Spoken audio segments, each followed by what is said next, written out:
So here's Steve for you. Thank you very much. Thank you very much. Should I meet there?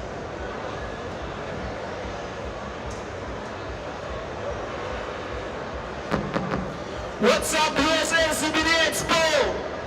How you guys doing today? So I'm Steven Tree. I came from Indonesia, a far, far away land from here. So today I'm gonna talk about Keratom. So what is the importance of the safety of the product in the industry? So I'm gonna start now. Okay. So the subject is Keratom, fear-worthy foliage or beneficial botanical. So it's presented by me, my company, TRIBEKA. So first of all, what is Keratom? Keratom is a tropical tree growing from 50 feet tall that is native to Indonesia. It has broad oval leaves that tapers to points, yellow flowers, and winged seeds. Traditionally, Keratom is used to treat mild medical problems such as fever, diarrhea, diabetes, and pain relief. That one is if you take in large doses to treat pain. And energy and mood booster is like coffee, or recreationally like beer and wine in small doses. So Keratom can be smoked, brewed as tea, or made into an extract. So the dose and effects. So users report both an opiate-like sedation and coca-like stimulation. I would like to keep it this way. You know, the extreme version of coffee and the mild version of morphine. So that is where the Keratom stands. I mean, it gives you one side the stimulating effects, but the other side that relaxation, you know, dreamy reverie. The stimulating effects tend to predominate at low dose, which is starting from 2 to 4 grams, and which may cause alertness, increased energy and metabolism, as well as mild euphoria. Higher doses, like more than 5 grams, tend to be more tranquilizing, causing a mild dreamy reverie. Keratom is sometimes used as an opium substitute. This is important for people to try to get off from the withdrawal symptom from traditional opioid drugs like heroin, something like that. It is good to treat their pain. Been found to suppress symptoms of opiate withdrawal. So the duration, when taken orally, Keratom effects typically become noticeable in 15 to 20 minutes and can last between 2 to 4 hours. The contradictions: do not operate heavy machinery, do not drive. Care should be taken if combining with other sedatives. I would say when it's combined with certain ingredients that is circulating in the show, the effect would be tremendous. So there is additional potential though. There are reports of physical dependency after frequent and heavy Keratom use. The withdrawal symptoms include irritability, yawning, diarrhea, and runny nose. However, the addiction is not too different from that of coffee, which is very mild, and really nothing to compare to traditional opioid withdrawal on the order of concern. The strains and potency. Leaves with green strains are often claimed to be more potent than those with red strains. You can see the picture there. The green is on the left. So it gives you this relaxing, tranquilizing effects. It's also very good for pain relief. Some people got like muscular pain or joint pains. Then it can relieve your pain in a very beautiful way. Keratom leaves differ greatly in potency depending on the type, grade, and freshness. So you can see there are 3 types of tree there.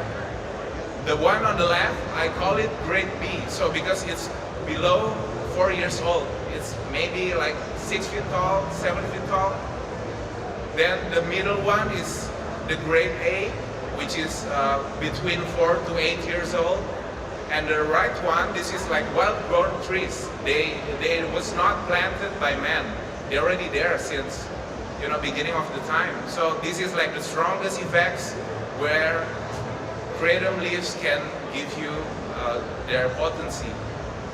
The chemistry, primary active chemicals are mitragynine, mitraphyllin, 7-hydroxymitragynine, all found in the leaves. You can see the compound, the chemical compounds down there is mitragynine, 7-hydroxy, and all that stuff. The mitragynine is partial agonist of the mu and delta opioid receptors, so that's why it treats, heroin users or drug addicts very, very effectively. This may account for its apparent efficacy in treating opiate withdrawal. Because kratom acts as both stimulant and sedative, secondary alkaloids may be pharmacologically important. So this is the kratom source in Southeast Asia. You can see Kalimantan, where the big island in the middle is where all these kratom trees grow. It is mainly grows in Indonesia. Indonesia is the biggest producing kratom countries in the world, anywhere else in the world. So we send to states around 1,000 tons of kratom powder every month. So that's why I believe like today's presentation matters, because there could be 10 to 15 million kratom users in the States. So we have to, do something good about this industry that is not yet regulated in the States by FDA. So we have to push forward for the regulation, for further regulation, for import permits and local distribution in states. This is the product range where you can find kratom at gas stations in the States. They put energy drinks, they make pills, they make like repack in a tea bag. And the legality of kratom, this one is not fully legal in states at the moment. There are currently 43 states that's considered legal. They are doing the legislation, and the remaining 7, which is not. And I believe, the lawmakers are currently working on it, because this is something that involves so many people, so very big amount of population. So this is the survey of adult kratom users in the States. I got it from Johns Hopkins University.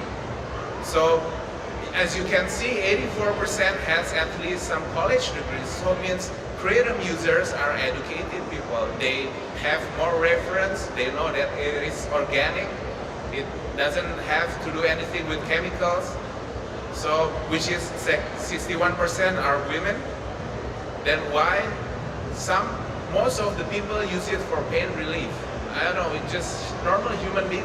We feel pain sometimes, after a day of workout, or, I've been after stressful hours in the office, so we can take it to reduce whatever is anxiety or pain. So up to the 41% to treat opioid withdrawal. So it makes a good amount of kratom users to treat opium. Okay, what about the side effects? The side effects, 19%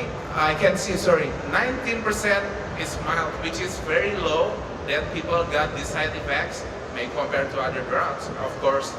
And this one, you can see there are 9.5% withdrawal people that feel withdrawal symptom after not taking kratom for a while. So this is like very tiny compared to other traditional drugs, which you can have maybe up to 90%, withdrawal symptoms if you're using hard drugs like heroin. So this is like nothing on the order of concern compared to those traditional opioid. It is not drug actually. Okay. Then next, the survey findings, it is concluded that psychoactive compound of kratom, somewhat similar to opioids, likely has a lower rate of harm than prescription opioids for treating pain, anxiety, depression, and addiction. U.S. drug agencies should seek to study and regulate rather than banning kratom. This is important, guys. Sales outright because of its seemingly safe therapeutic potential and as a possible alternative to opioid use. The AKA, American Kratom Association, estimates around 10 to 15 million people use kratom. That these new survey findings suggest that kratom doesn't belong in the category of Schedule I drug because there seems to be relatively low rate of abuse potential and there may be medical applications to explore, including as a possible treatment for pain and opioid use disorder. So the problems though with kratom industry is because more and more people are getting food contamination or foodborne illness from consuming kratom. So it's not about the product effects, it's about the excess, the unnecessary contamination microbiologically that occurs in the product. So in 2018, you can see there is like outbreak in salmonella contamination. You can see the chart there, it's like 13 in 2011 and increased to 682, calls reported for kratom exposure. So this is like very huge increase. Then you know why that happened? Because it happens, farmers and suppliers in Indonesia, all maybe 90% of them, they dry the kratom leaves on the roadside, which is very prone to contamination. You can see the dog. The dog here, maybe you don't get the same dog, but could be like other rooster or cat that's stepping on your kratom. So this hygiene issue like really brought me an attention of how are we going to drive this industry forward. Do we want to make it like a sustainable industry, as a beneficial for everyone, or we just make it, because here you see when the thing is considered in gray area, I mean we're dealing with public opinion. We have to win public opinion on this kratom. So the lawmakers don't make it illegal, don't classify it as drugs. So this is the steps that we need to make sure how to sustain the kratom future. This is the example of those pink leaves that's dried on the roadside. You can see the pictures in the middle is full of bacteria and contamination, and you see on the right side it's clean. What makes the difference between this clean and hygienic kratom compared to others? It's only a small difference. It's whether you dry it on the roadside or you dry it inside the house or in drying house. It makes a lot of difference already. So, with such a small amount of investment, which we are doing right now, I mean, we're providing these drying racks to farmers so they don't have to build the house. They can just put it in their homes. So we are giving away for this is like part of government program as well. So we are really pushing through all the kratom farmers to have dried their leaves inside the home. So not anymore on the roadside. That is like one huge task that we have to complete, but it is not difficult. The thing that wants me so confident is because the market is huge. And it is not science rocket to do any improvement on the kratom product, so we just do whatever it takes to deliver our consumers the safest kratom product. So this is like a medium to long-term solution by the government. So you have to impose a set of documents needed for kratom imports to the states. Be it phytosanitary, I hope like one of the customs or FDA people is here. One of the simple ways by imposing these import documents, you can ask for exporters to provide phytosanitary certificate, like it is issued by Ministry of Agriculture. Then you can ask the vendor to provide certificate analysis of independent lab. That is not difficult. You can just send the sample over to the lab and get it through your buyer. It's not expensive as well. Then quality assurance certificates. These GMP, HACCP, ISO certification bodies, they should put kratom in one of their lists, in their allowed list of certified products. Because nowadays people are having difficulties to find any certification body that does, GMP or ISO certificates for a kratom company. So this is like a collective work that we have to, encourage these companies to make it for kratom powder. Then the second one would be regulate kratom imports to states with proper declaration. Of course, this is important to ensure traceability, control of the flow of incoming goods. Every time I export kratom, we have to make a false declaration. We have to declare it is not for human consumption. So how could this product that is used by so many people could have this kind of, import gate in states. So this is something that we really have to focus on by imposing this set of documents. Whenever they provide false documents, just blacklist the company. So it is not something that is difficult.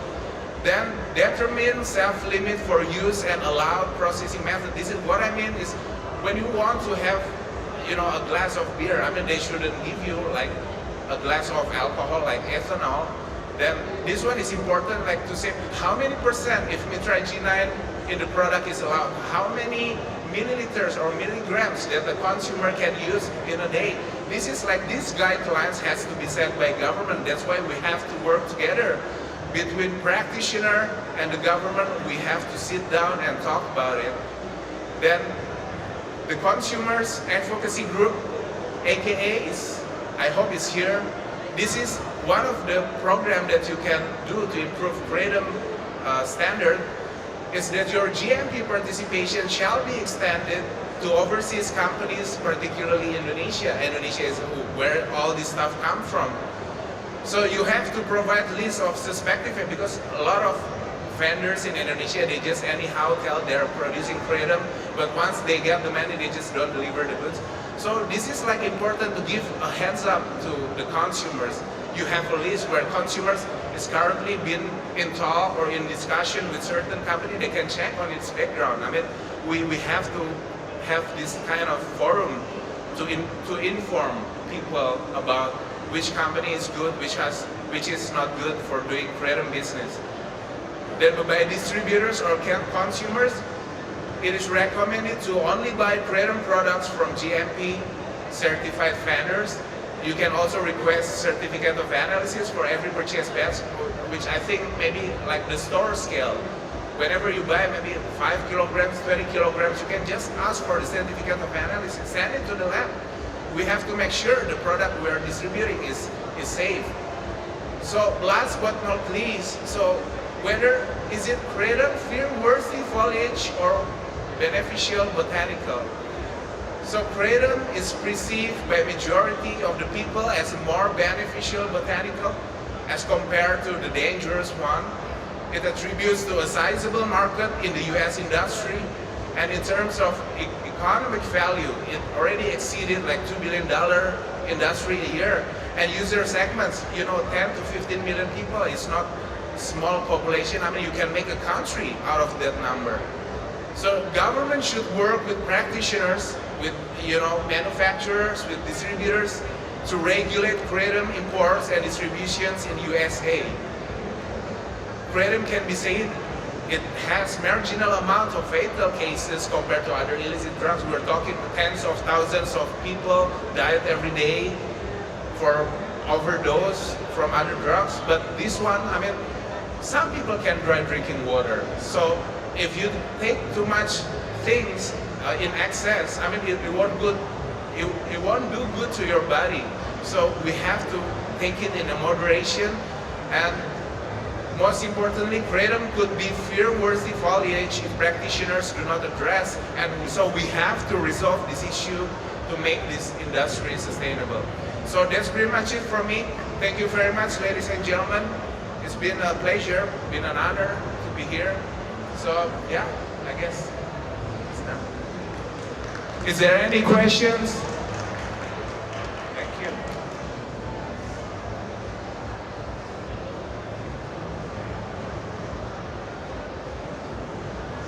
Okay, so thank you very much. Awesome. Thank you so much, Steve. I really appreciate it. Thank you so much.